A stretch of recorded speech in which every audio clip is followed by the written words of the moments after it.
你不是显化太慢，而是还在用怀疑压住渴望的力量。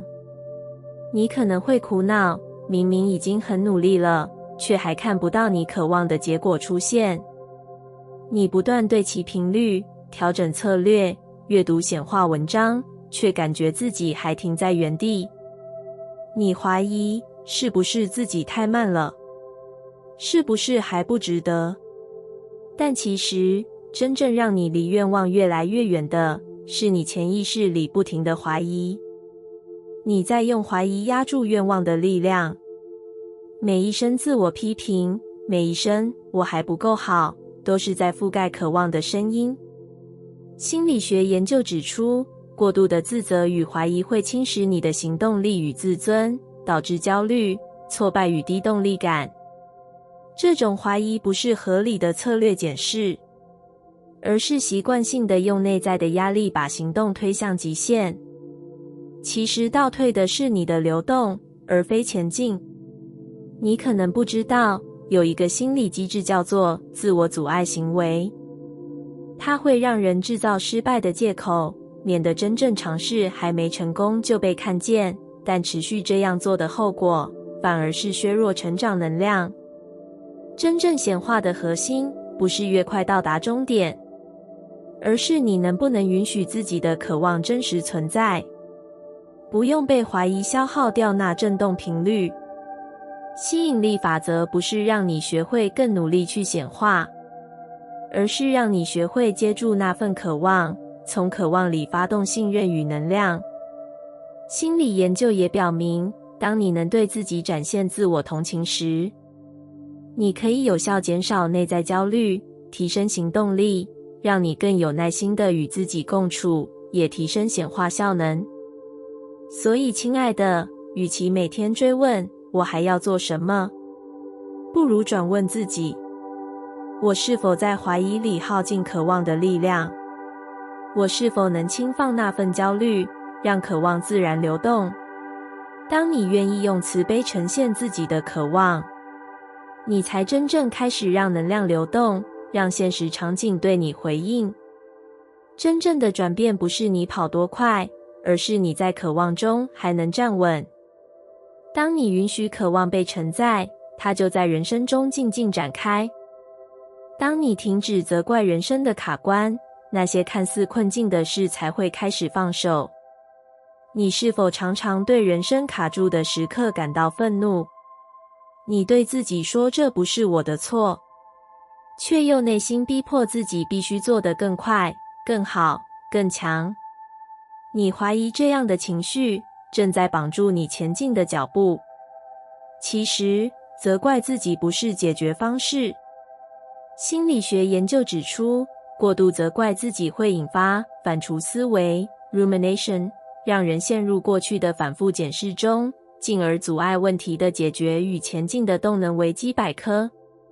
当你持续在心中问，人生为何让我停在这里？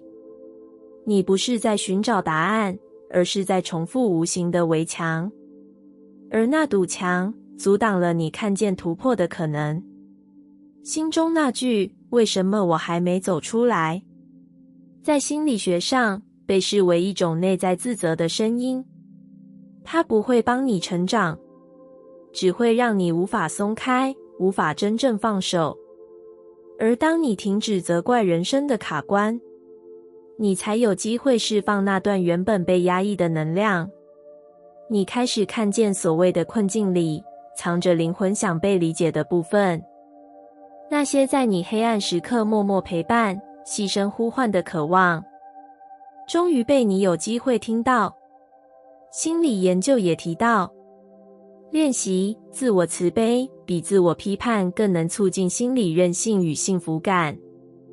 这种态度让你不再用责怪来逼自己前进，而是带着理解，把自己放在温柔的位置上。放下责怪，不是放任不负责，而是让你在更稳定的存在状态中，慢慢探索我究竟该怎么走，而不是我哪里错过了。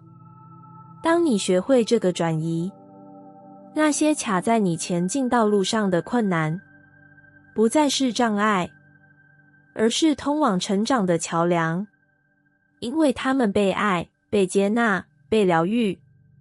不要再让我为什么卡住这句话限住你前进的能量。真正的释放是从停止责怪开始，让那份情绪被照顾、被听见，然后让生命在你深呼吸之后悄悄翻页。你之所以迟迟无法显化，是因为还在用匮乏的眼光看自己。你可能会对自己说，怎么我的愿望还没实现？你每日努力调整频率，设定目标，重复肯定语，却总感觉差了一点什么。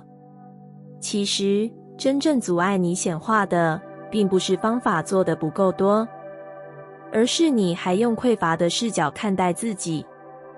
当你相信自己还不够，你的大脑就进入一种心理上的隧道视野状态，专注于缺少的东西，反而忽略了实际可用的资源与可能性。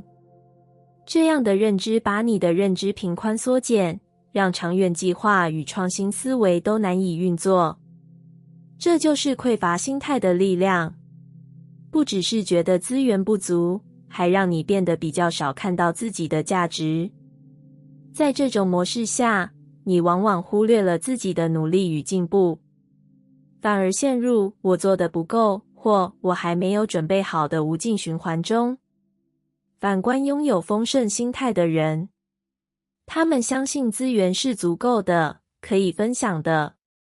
他们看向过程，而非结果，看向成长，而不是比较。这样的能量才真正对齐显化的频率。当你还陷在匮乏的视角，你很容易误解，不是我没有显化的速度问题，而是你一直用不够在压住那份渴望的能量。匮乏让你对自己苛求，对未来恐惧，却压抑了那股真正能帮你显化的信心与流动。你值得被看见，你的愿望值得被回应，你的心声也值得被倾听。要转化这个模式，不是更努力对齐频率，而是先开始练习接受自己，接纳自己的节奏与存在。你可以练习这些步骤。在早晨对自己说，我目前所拥有的就足够开始。练习每晚写下3件当天做得好的事，不论多小。当你感到焦虑或不足时，不要立刻行动，先停下来问自己，这个想法真的是事实，还是一种心内的压力？当你逐步从匮乏转向丰盛，你的显化不会突然爆炸式展开，却会在接纳中悄悄发酵出一股稳定而持久的吸引力。你真正缺的，不是更快的结果，也不是更多的技巧，而是愿意用一种相信自己的人生观去看待每一步。因为当你用爱的眼光看自己时，你其实已经在显化最深层的渴望。不是你太晚实现梦想，而是你灵魂刚好准备好要醒来。你或许总是拿着梦想清单，数着时间，怀疑自己是否错过了最佳时机。你看着别人在你预期以外的时刻成功，内心既羡慕又焦虑。你自问，为什么我还没到？是不是我输在起跑点？但亲爱的，问题不在于你太晚开始，而是你灵魂直到现在才完全准备醒来。心理学与自我实现理论告诉我们，人并非按照固定时程成熟或迈向潜能。自我实现是一场灵魂的旅程，它在你完成底层需求、安全感获得、关系稳定后自然萌芽，而不是一股冲动迫使你提前破茧而出。值得一提的是，有心理学家进一步指出，真正成熟的人拥有能力自我抚慰，活在当下，免于情绪偏离。他们与内在连结，并非急迫追赶，而是顺势成长。灵魂醒来，也不是一次闪光，而是不断累积的清醒。这不应让你焦虑，为什么这么慢？而是欣赏你在对的时间，准备好来到自己最深的地方。身心灵的成长从来不是线性赛跑，而是一场旋转缓升的旅程。当焦虑退场，当信任回来，你就会发现，原来你一直被在地的时间养育。只是现在，灵魂正慢慢敞开，准备迎接丰盛。今天，不妨问自己，我是否正在对灵魂说，好好醒来，我一直都在等你。当你愿意停止比较，而开始信任自己的节奏，那份预备已久的实现就会自然展开。你不是没能力创造，而是还不相信自己值得那份丰盛。你是否常常拼命工作，努力学习，煞费苦心地追求成功，却在心底仍有一声声质疑，我值得吗？你声称想实现梦想，吸引丰盛，却总在显化的关键时刻，意识到自己还没完全准备好接收。这不是你能力的问题，而是你对自己价值的信念尚未跟上你所努力要创造的风景。心理学家 Nathaniel Branden 指出，自尊不是来自外在成就，而是来自我值得获得幸福。这种内心深处的信念是一种对自己的根本肯定格式，而非靠做得好，表现得优才能配得上被爱。事实上，持续的自我质疑是潜意识产生不配的信号，它让你在渴望与创造之间无形地画下断层。你可能具备了能力与行动力，却因为不相信自己值得获得，始终无法让能量全然流进生活里。没有能力不是阻碍，真正的止步是值得的大门还没被内在开启。而心理学的研究也指出，当人拥有高自我效能 （self-efficacy） 时，他们会相信自己能面对挑战，有能力完成目标，从错误中快速复原。但若缺乏那份我配得上成功的信念，那即使具备技能，也可能因恐惧失败而不敢真正前进。很多显化法则误以为只要学会方法与技巧就行，但真正的转折点往往是内在的一句我值得接收。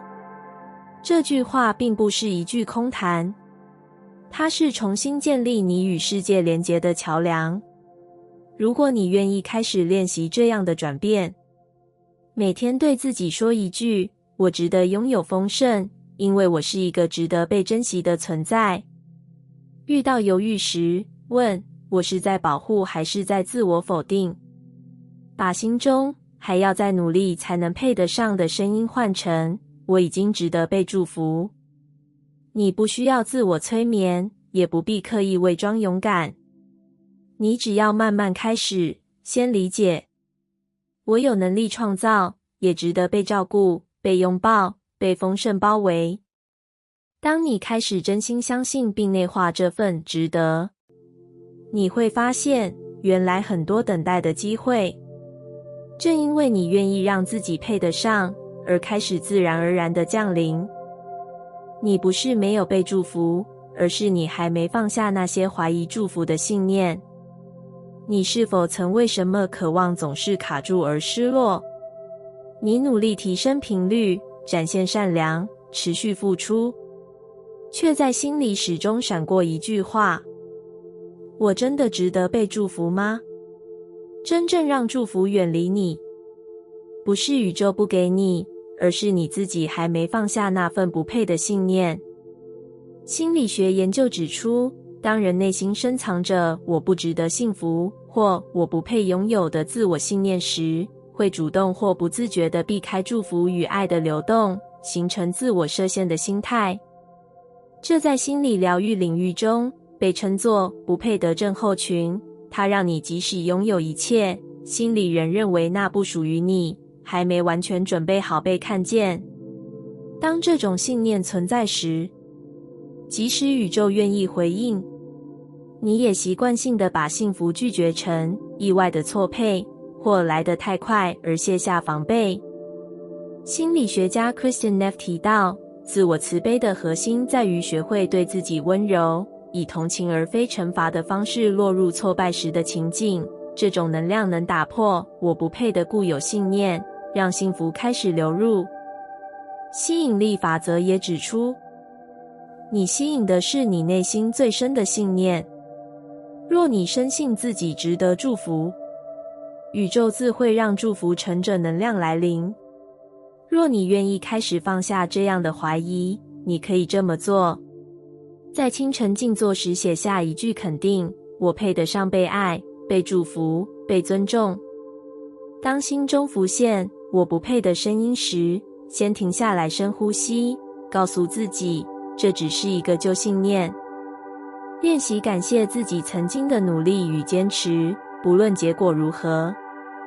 当你开始允许这份祝福与你共在，既不强求也不急切，而是温柔地说，我愿意接纳，那份祝福自会在你生活中轻轻地展开，并非因为你做得多好，而是你的内在频率开始对齐我值得被祝福这句最基本的真实。